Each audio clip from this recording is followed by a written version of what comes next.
Astrology with Matthew Deagle. I'm your host, Matthew Deagle. Last week we discussed several different events with symbolic connection to ISIS and Islamism, or Islamistism, I suppose it should be called, according to the Playaran. We discussed on Friday the views of the extraterrestrials from the Playaris about this matter. On this show in general, I discuss world events from a symbolic and astrological perspective. I seek to bring things together according to their symbolic meaning in our subconscious, which reveals the general tendency of our individual and collective lives. This matter of Islamism has to be addressed in a totally neutral way. It doesn't suffice to have a biased or propagandistic view. All that does is sow more discord and hatred among different peoples. There's a lot of propaganda out there right now, and it seems the majority of so-called conservatives are buying it. Anti-Muslim propaganda created by such states or groups as Israel and presumably Christian groups.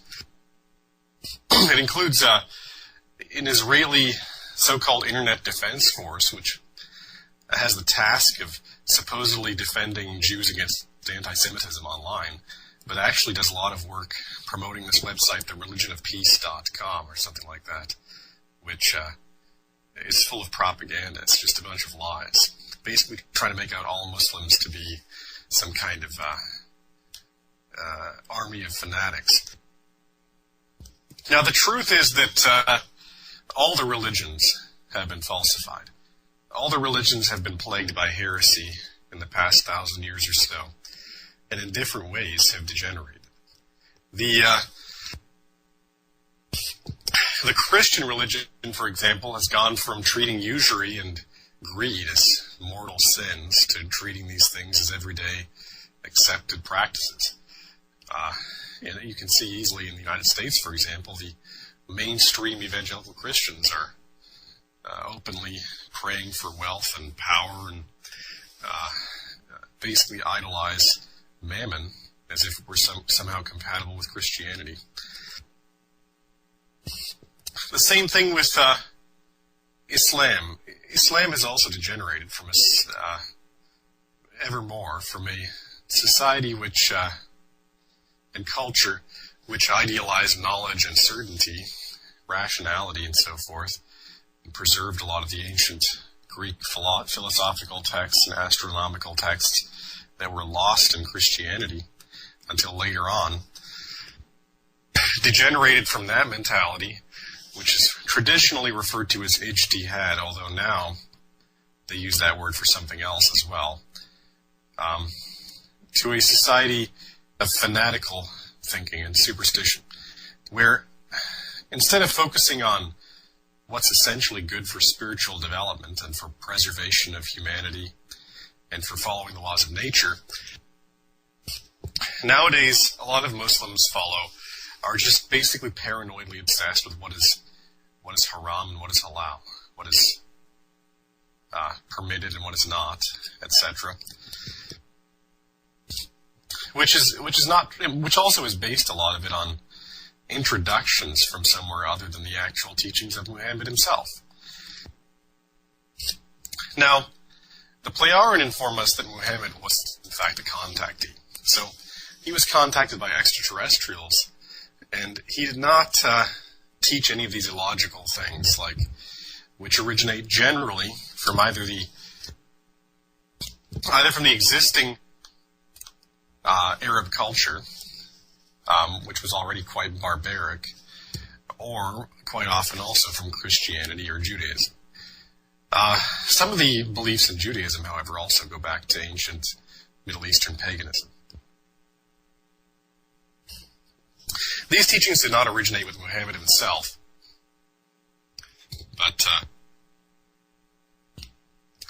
but rather were simply introduced to the religion and eventually taken on as severe rules. For example, Muhammad actually stated in the original Quran, available from Figu is the goblet of truth, or Kelch der Wahrheit. He stated that, for example, there's this belief in Judaism and Islam that eating pork is some kind of filthy, evil thing. In reality, Muhammad said you can eat any kind of animal so long as it isn't poisonous and doesn't cause you harm, so long as it isn't rotten, etc. This belief originates actually in ancient Proto-Arab and North African paganism. It was never commanded by Yahweh or whatever. It was actually based on the fact that one of the pagan gods that the ancient Hebrews used to worship, the sheep or ram was sacred to him. As a result, the sheep or the ram was considered to be a valid animal for sacrifice to the god, whereas the pig, which was sacred to Ishtar, was considered to be unclean. That's it.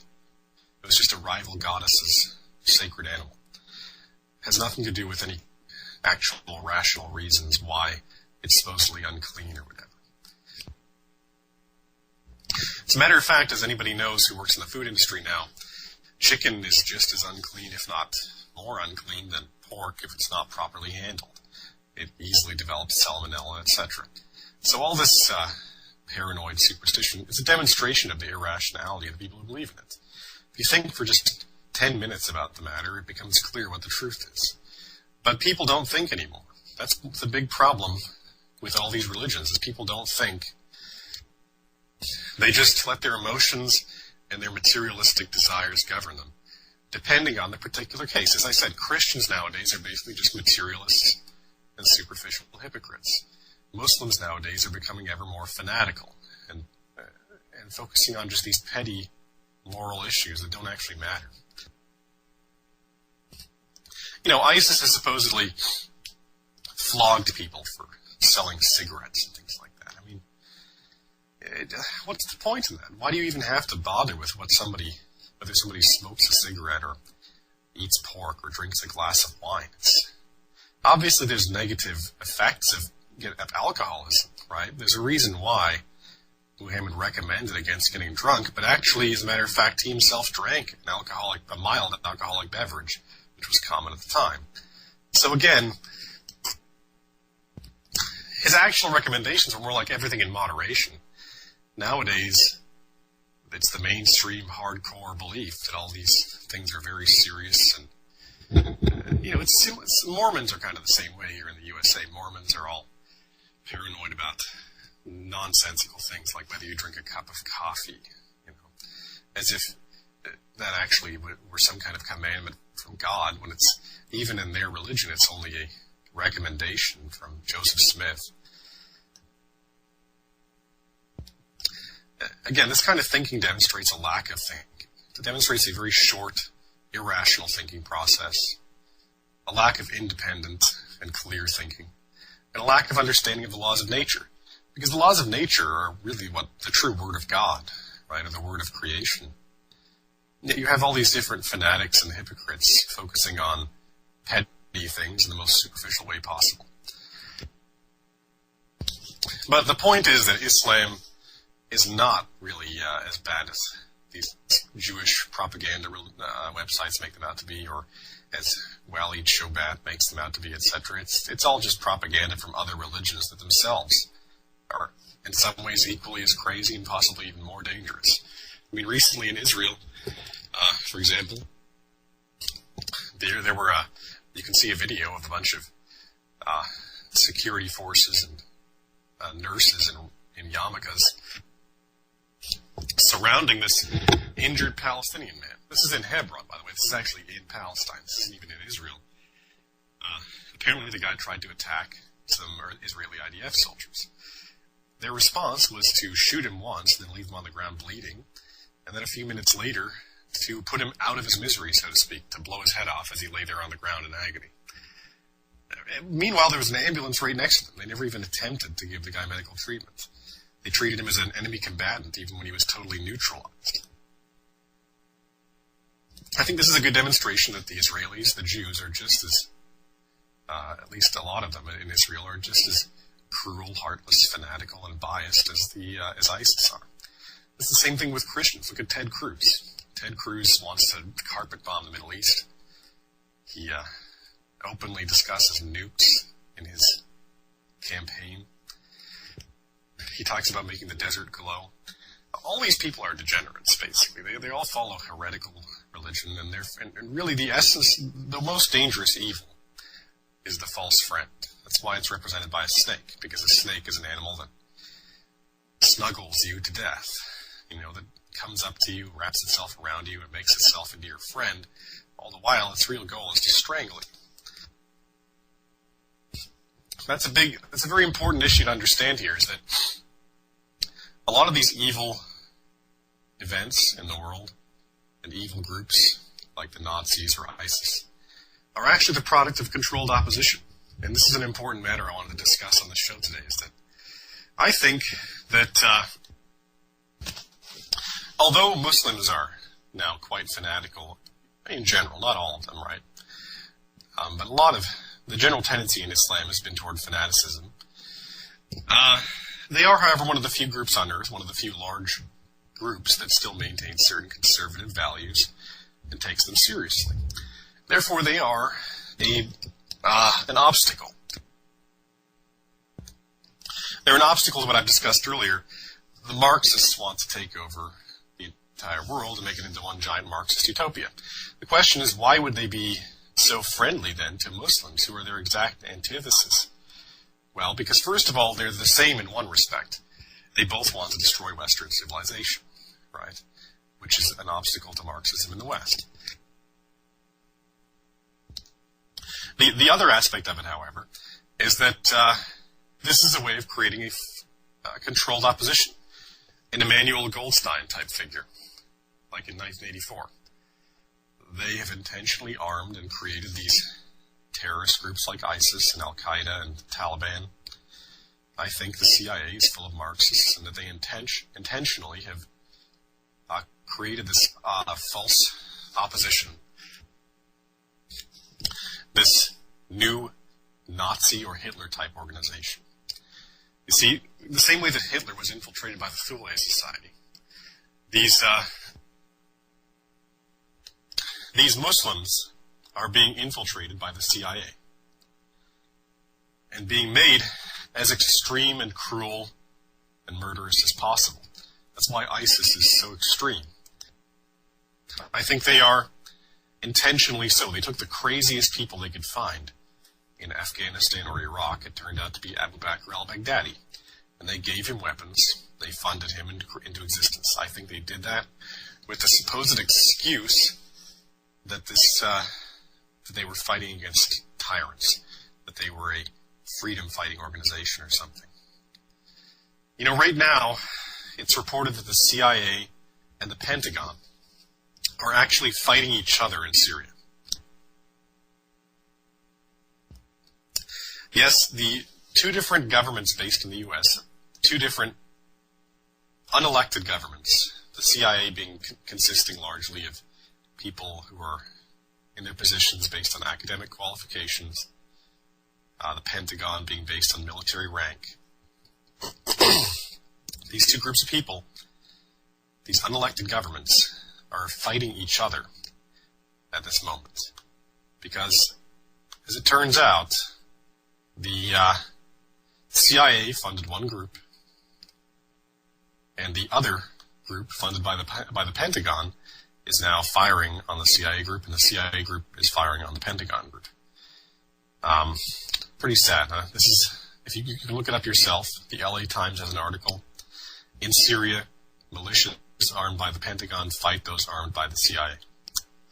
Once again, you can forget about this idea that America is going around the world spreading democracy, because we don't even have a democracy here. We just have unelected warlords in two different governments. We don't even have one government here. We actually have three, and the more powerful of those three are the CIA and the Pentagon. And the CIA and Pentagon disagree so much on policy at this point, they're actually fighting each other through proxy arms. There is a virtual Cold War going on between our own CIA and our Pentagon. This is not good. could eventually lead to a civil war in this country. There are other possible factors as well. But once again, I don't think it's fair to single out Muslims as supposedly being the great evil in the world and then to naively ally with Israel and the people like Ted Cruz, which, as I said before, I think are even more dangerous.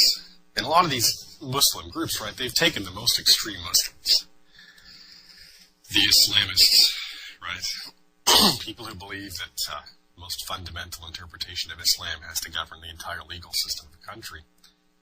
They took those people, whether it was the Taliban, Al-Qaeda, now ISIS. They funded them into existence. They gave them weapons and vehicles. And now look what we have. We have ISIS. And who is it that's letting these people in? The European Union, who are also heavily under CIA control. Angela Merkel, in my opinion, is actually a CIA operative. She's at least in some kind of communication with them, probably being manipulated because she's an idiot. But whatever the case, it certainly serves the aims of the CIA. Destruction of cultures and the replacement of those cultures with what you might call American culture. The artificial CIA culture they started creating in the 80s. This is not good for America either. See, besides having already destroyed most of the actual cultures here and placed them with this materialist culture, the eventual result is that people are going to wake up to this and get revenge on America. Not just Muslims, but I think all people around the world. China, Russia, everybody else is going to aim their weapons at America. So, if America does not do something like what Trump is proposing here and ally with Russia, the result, if we continue following the plans of the CIA, the end result will likely be the destruction of most of this country. All of which has been prophesied already. Now, prophecies are warnings. Prophecies are not predictions of something which has to happen. They're warnings of something which might happen, which will happen if you don't do something, I should say. They're prophecies of something which will happen if you don't act contrary to that event. So, be careful what you do here, Americans, because eventually, if you're not neutral, if you don't know how to make peace, then eventually it'll be the USA in particular that is destroyed. All of this you can also find prophesied in Revelation, where it describes the burning of the harlot.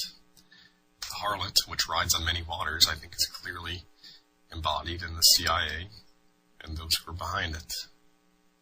This organization that has infiltrated every different country on Earth, and then the American economy is making itself rich all around the world.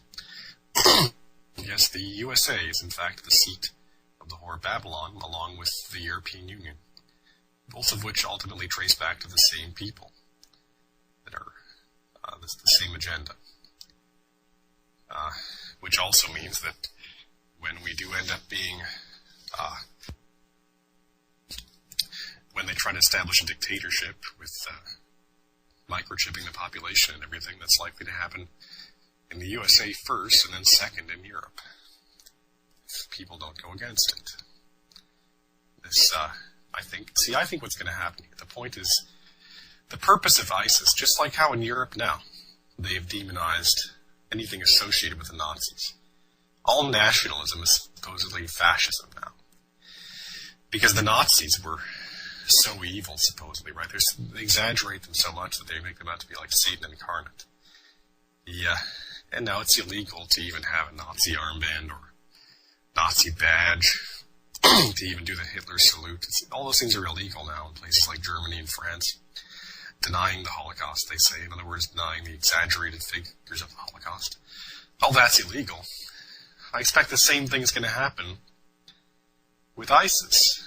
In the future here, these people who are letting in the Muslims right now, people behind the European Union, who are not ultimately friendly to Islam, will use ISIS's barbarism to justify similar bans on any kind of serious Islam. Any kind of serious religion whatsoever, I think. I think they're going to ban anybody being what they would call a truthist or something like that. In other words, if you stand up for what is right and true and criticize somebody else's belief system, it'll be illegal. And quite likely, therefore, many of these symbols and traditions of Islam, as it currently is, will be illegal. The hijab will likely be illegal. Certainly the ISIS flag will be illegal. Possibly many other things, possibly even mosques themselves will be illegal. Unless they are some kind of reform Islam. I expect this is what their plan is. Knowing these people, they think that they can get Europeans to hate and fear what they would call intolerance and hate, rooted in what they would call absolutism or something like that, in order to justify basically banning thinking in a rational and solid way, or having any morals or standards. So that, it'll be illegal.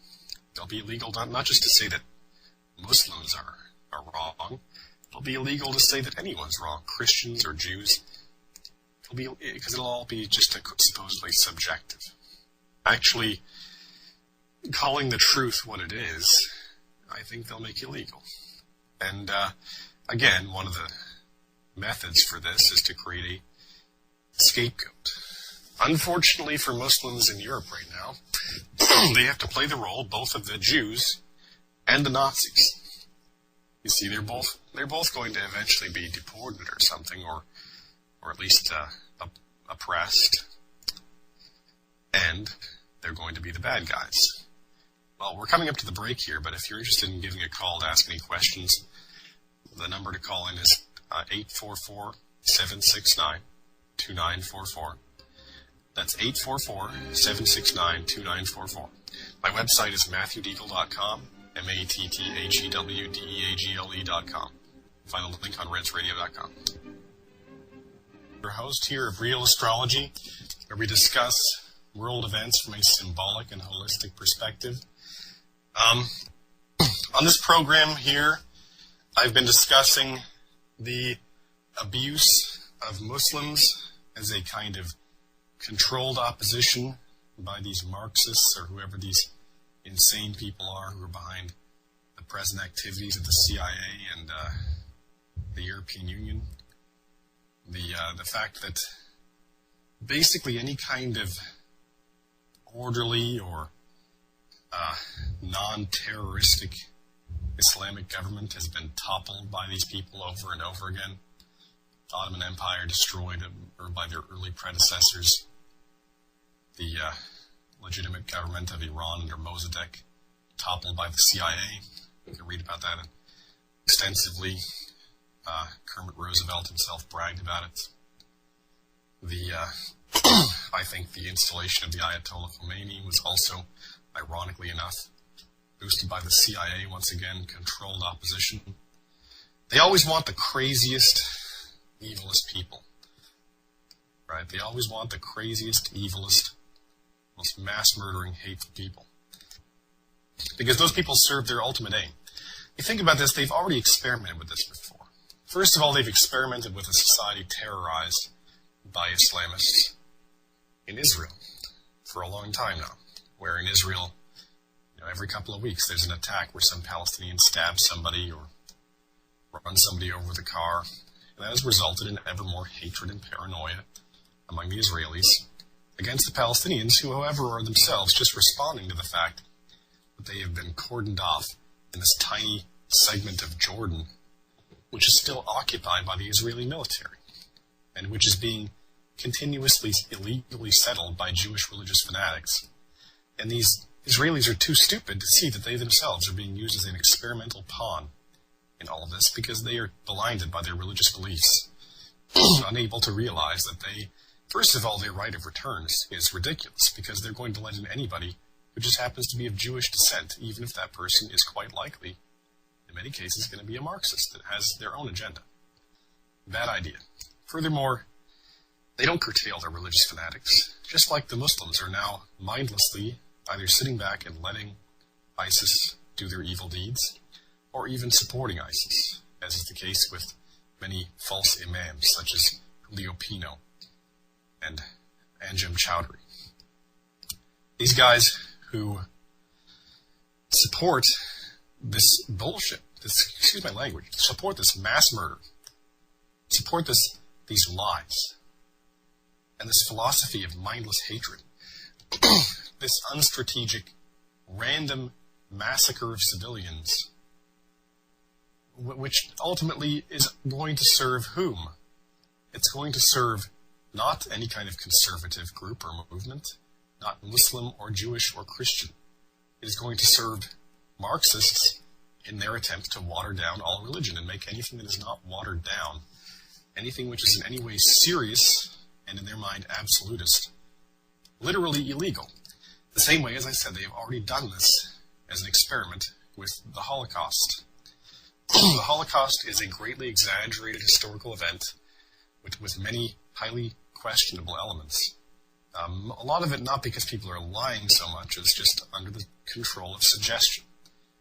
You can easily implant false memories by suggestion, especially many years after the fact. And that's essentially what's happened here. The Holocaust did happen in a way, not at all to the extent that they say, which has served as a kind of cognitive dissonance test. Can you get the majority of the population to deny something true while just simply through emotion and through threats? And that's what they want to do in general. They want it to be illegal to think with your own head on straight, to question their policies. They want it to just like they've already done. Right? So with the Holocaust, it's now illegal to question the figures. It's illegal to question whether gassing was used on a mass scale, etc. Throughout Europe, and even historians, PhD historians like David Irving, have been imprisoned for questioning these details of history. Very, very anti-freedom, very irrational and unscientific approach, purely emotional, where history is being written by emotions. It's the same thing they want to do with religion. After these ISIS guys and the like have run amok, they want to respond with extreme surveillance, with extreme control of everything you do, everything you say on the internet, in order to crack down on essentially what they're already trying to characterize in general in this emotionalistic way as fascist, or as absolutist, or as undemocratic, or whatever they're going to say it is. In other words, if you actually believe in right and wrong being something other than a personal belief, if you believe that it is actually wrong, for example. Now let's forget about the things that Ted Cruz type people focus on. Things like gay marriage or alcohol consumption, those things are not significant. They don't really affect your life. Something which does affect your life, however, which was revolutionarily changed by the Vatican in the Renaissance, a revolutionary change in morality, is the shift from the condemnation of greed and the illegality of usury, i.e. charging interest whatsoever, to this being a widespread practice in our society, practiced by the Vatican themselves. That's the sort of thing they're going to say, right? They already try to characterize criticism of usury and fiat currency and things like that as being somehow anti-Semitic, or at least tinged with anti-Semitism. Now, of course, it wasn't always just the Jews who were doing this. As I said myself just now, usury was practiced and condoned by the Renaissance Vatican. It wasn't the Jews who were the basis for Machiavelli's The Prince. It was the Vatican. The Jews have actually, of course, and many of them adopted these practices, but the idea that criticizing usury is ultimately just an anti-Semitic, some kind of anti-Semitic cover is ridiculous. It's because it's wrong. Okay, it's because it's wrong. It's wrong for someone to get a student loan and then end up having to pay 8% compounding interest. Okay, it's wrong. It's wrong for a person to be in massive debt for over half or more of their life just in order to get a decent job, which can't even begin to pay off the loan. It's wrong that our supposed institutions of truth and science make most of their money this way. Illegitimately, in other words, criminally. Right? According to any traditional morality, criminally. That's the sort of thing they want to be illegal. They want it to be illegal for you to point out, call a spade, and say that usury is wrong. Right? The same way that right now, if you think rationally about the Holocaust and question some of the stories like blood fountains spewing out of the ground, or babies being bayoneted by Nazi soldiers, or the diaries of Anne Frank, which have been proven to have been written largely by her father, etc. If you question those fables, that's emotionally taboo and, in many countries, literally illegal. Similarly, they want questioning of the financial system to be illegal. Now, you might be wondering, well, if these people are Marxists, why do they believe in usury and capitalism? Because this is, in their mind, one way of consolidating power. It is one of the many steps along the road toward a cashless society and eventually toward a totalitarian Marxist society. That's what I think. I think that really their version of Marxism is not the original Marxism, but is neo-Marxism, in which particularly the culture is undermined. Basically a society based on mass mind control, and in which the banks are essentially the government. Now, we can already see the beginnings of this. Already we have digital currency, digital bank accounts. It's only a matter of time until our currency is entirely digital. At that point, let's say you post on Facebook or Twitter something about how you think that it's wrong that that there's a large Muslim population in your city, or you think it's wrong that there's a massive interest on a loan that somebody you know is having to pay off. Who knows how they're going to twist this, but they could well have a system where your bank account is then immediately frozen until they can clear up whether or not you're a terrorist or whatever. You see, clear up what your intentions are. I mean, we've already seen this kind of censoring even just recently. This recent attack in Brussels, for example, there was reportedly on Twitter, you can see this, you can look this up, a teacher in Belgium said that his Muslim students were cheering and lauding the attacks. After he said this, he was visited by police officers who told him to take the tweet off, to take it down. See, the thing is that understand that people behind this are not on the side of Muslims, though. They're just using them the same way they used the Nazis. They intentionally exacerbated the worst characteristics of the Nazis via the Thule Society. They're doing the same thing right now with Muslims and with other right-wing groups. The purpose is to eventually convince the population at large that all kinds of nationalism or severe morality or whatever are evil and have to be curtailed. Ironically, because what they're doing really is creating a new paranoid morality, as we can already observe with the social justice movement. People who are, again, paranoid. Now, last Thursday I mentioned I was afraid, according to many indications, there would be an attack on Easter in either the Vatican City, or near the Vatican City, I said in Rome, or in Milan. Well, thankfully that didn't happen, possibly because the police were so active and did their job. You can see police in Rome were particularly tight with their security around this time. There was extra security at the Easter Mass. But unfortunately in Pakistan, where there wasn't such security, there was an attack on Easter, and it specifically targeted people who were celebrating Easter. The initial report said 65 people were killed. Turns out now about 72 have died when a suicide bomber targeted an Easter celebration near a children's playground in Gulshan-e-Iqbal Park in Lahore. Unfortunately, now the Jamaat-ul-Ahrar, the group that used to be part of the Taliban, who claimed responsibility for the attack, said the target was Christians. They targeted Christians who were celebrating Easter. So this is an example of what I was saying. I think originally this ISIS attack in Brussels could have been much worse, that it was planned to have simultaneous attacks in multiple cities on Easter Sunday or on Good Friday, and that these attacks were reduced because of the arrest of Salah Abdeslam, which led to the premature attack by the guys in Brussels and the cancellation of the attack in Rome. However, the cell in Rome is probably still there to be arrested.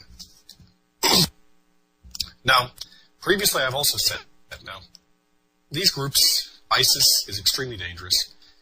I've described them as 100 times more dangerous than Hitler, and that I'm not exaggerating, I think they really are, because they are being introduced into Europe by a group in Europe that seems to be hell-bent on destroying Western culture and undermining order and civilization in order to create an anarchy that demands a totalitarian response.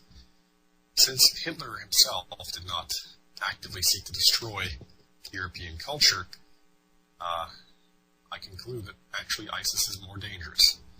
But you have to understand ISIS themselves are being used as a tool by the same people who have been telling us, who've been feeding us this Marxist propaganda for the past 50 or 60 years. So, again, you can't see things so simplistically. It's not good guys versus bad guys, because here in the U.S., we have people who are just as bad as ISIS. We have Judeo-Christists, I call them, like Ted Cruz, people who think that provoking large superpowers against us, like Russia, that murdering civilians en masse and so forth are all part of God's plan. And yet their notion of religion is totally superficial, hypocritical, and materialistic. There isn't really a spiritual bone in any of these people's bodies. There's nothing spiritual about Ted Cruz. He's just a hypocrite. But he is excellent at manipulation. He pretends to be a constitutionalist. He pretends to agree with people that are against. Right? It's all manipulation, though. Even the anti-federalist groups are manipulation. Because look, even people like Alex Jones are wrong about this. The federal government is not the big threat to your rights, no matter how it might seem.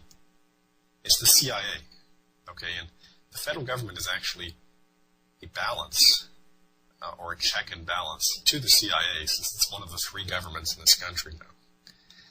It's not the Fed that is the big danger. It's not states' rights you should be fighting for. It is a reduction of the CIA's power. It is the curtailment of and revision of the National Security Act that you should be going for, which makes me wonder how much of this stuff is disinformation.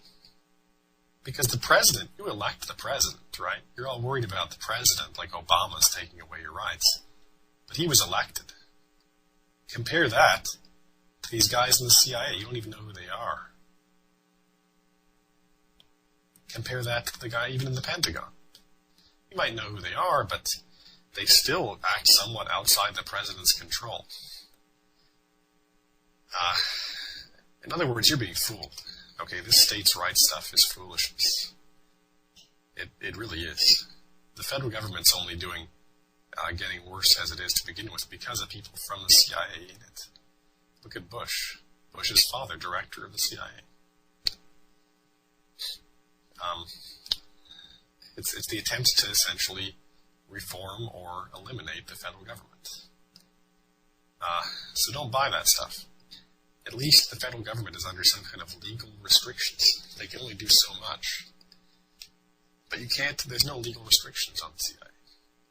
The Special Operations Group inside the CIA has a license to kill. Maybe not in the U.S., but throughout the world they can kill whoever they want.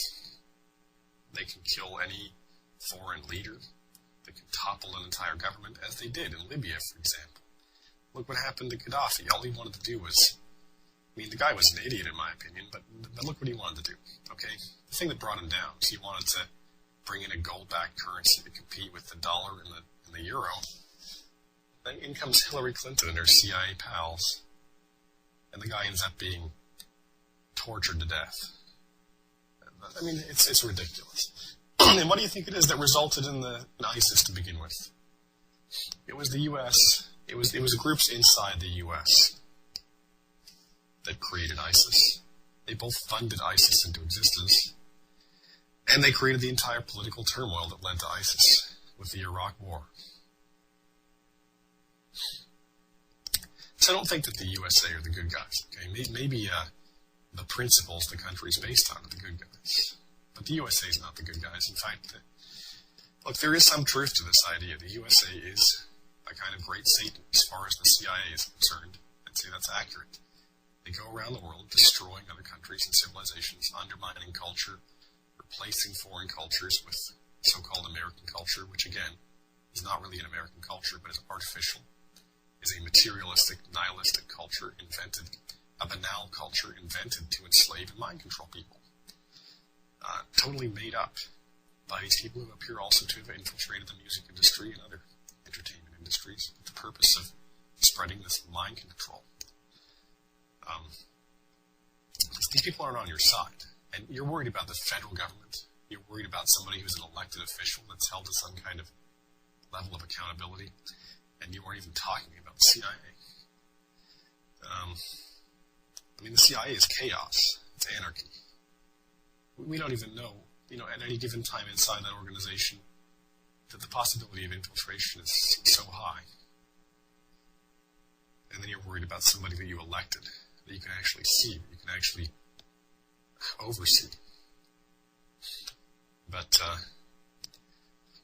only if people inside these organizations, like the Pentagon and the CIA, come to reason and realize that this country will be destroyed if they continue on this warpath. Only then will this country survive. If not, it is in fact the seat of the prophesied whore of Babylon. It will be destroyed by its enemies. It will be burned, just like the old traditional Catholic images of the whore of Babylon being burned while angels pray by her side. That is very much so what's going to happen here. Literally, the Russians will burn the entire Corn Belt, starving Americans to death. They will literally bomb all the major cities. The harlot will actually be burned.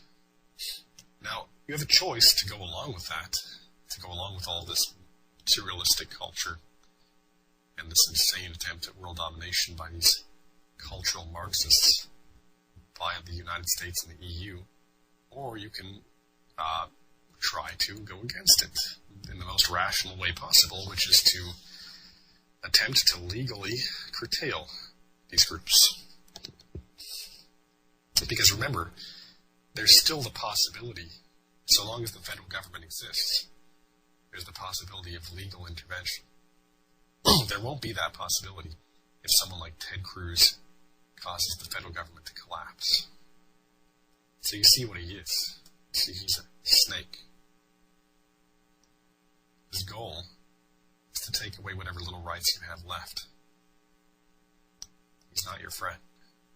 Same way Hillary Clinton's not your friend.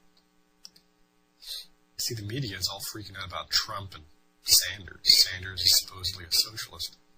Well, first of all, economic socialism, there's nothing wrong with economic socialism. You'll talk to one economist who tells you one thing and another one who tells you the other. Often they're very opinionated, but that doesn't mean that one of them is 100% right. See, it's just economics. Meanwhile, as far as actual cultural Marxism, right, Sanders doesn't seem to be very much involved in cultural Marxism.